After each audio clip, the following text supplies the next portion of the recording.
তো আমাদের কাজ হলো দাওয়াত দেওয়া, আমাদের কাজ হলো মানুষকে বলা যে কোরআনের দিকে এসো, আল্লাহর রজ্জুকে ধরো, যা হলো কোরআন এবং সহিহ হাদিস। জি, আপনার কথা আমি বুঝেছি, কিন্তু আমার যে প্রশ্নটা ছিল, ভাই সাহেব, আপনি যে কথাগুলো বললেন এগুলো তো নবী মোহাম্মদ সাহকে বলা হয়েছিল। আমি এই কথা পুরোপুরি বুঝেছি। আপনি কার কথা বলছেন? আল্লাহ তাআলা বলেছেন কাফিরদের বন্ধু বানাবে না। এখানে এখানে নবী মোহাম্মদ সাল্লাল্লাহু আলাইহি ওয়াসাল্লাম কোথা থেকে এলেন?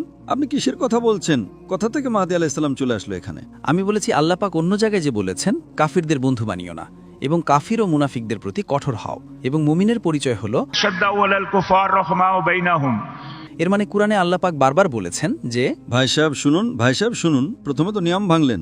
ভাই সাহেবকে বলা হয়েছিল একটি প্রশ্ন করতে, প্রতিটি প্রশ্নের উত্তর গুগল করুন, সব পেয়ে যাবেন। আপনি কি এখানে বক্তৃতা লেকচার দিতে এসেছেন? একটি প্রশ্ন করেছেন, আমি উত্তর দিয়েছি। এখন আপনি বলছেন যে কোরআনে লেখা আছে কাফিরদের বন্ধু বানিও না। এটা একটা নতুন প্রশ্ন। এর সব উত্তর গুগলে মজুদ পাওয়া যাবে। গুগলে টাইপ করুন ডক্টর জাকির নায়েক কাফিরদের বন্ধু বানিও না, doctor Zakir Naik do not make infidels your friends, উত্তর পেয়ে যাবেন। আপনি এই প্রশ্ন উত্তরের নিয়ম ভাঙছেন, অনেক দেরি হয়ে গেছে। আমি চাই অন্য লোকেরা সুযোগ পাক। তো এই ভাই সাহেব নতুন প্রশ্ন করছেন যে কাফিরদের বন্ধু বানিও না। এটি দ্বিতীয় প্রশ্ন, এবং আয়াতটি সম্পূর্ণ নয়। পুরো আয়াতটি হলো মুমিনগণ যেন মুমিনদের ছেড়ে কাফিরদের নিজেদের ওয়ালি, অভিভাবক বা সাহায্যকারী না বানায়। ঠিক আছে, আমি জানি কিছু অনুবাদে বন্ধু লেখা আছে। আসল আয়াতটি হলো প্রোটেক্টর,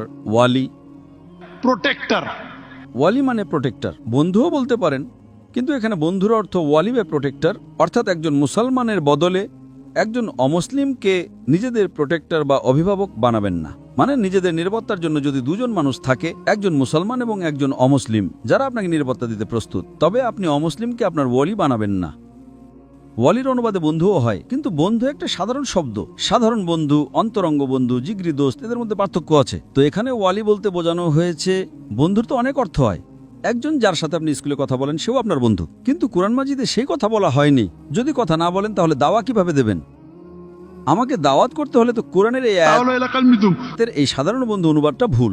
আপনি অবশ্যই মুসলিমদের সাথে বন্ধুত্ব করতে পারেন, সাধারণ বন্ধুত্ব, যা আমরা স্কুলে বা কলেজে করি।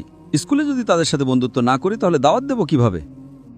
তো কোরআনের এই আয়াতে ওয়ালি মানে হলো প্রোটেকশন বা নিরাপত্তা, এবং যেখানে আপনার কাছে মুসলিম এবং অমুসলিম উভয়ই উপস্থিত আছে, এবং আপনি যদি অমুসলিমকে আপনার প্রোটেক্টর বানান, সেই সম্পর্কে আল্লাহ তাআলা বলছেন।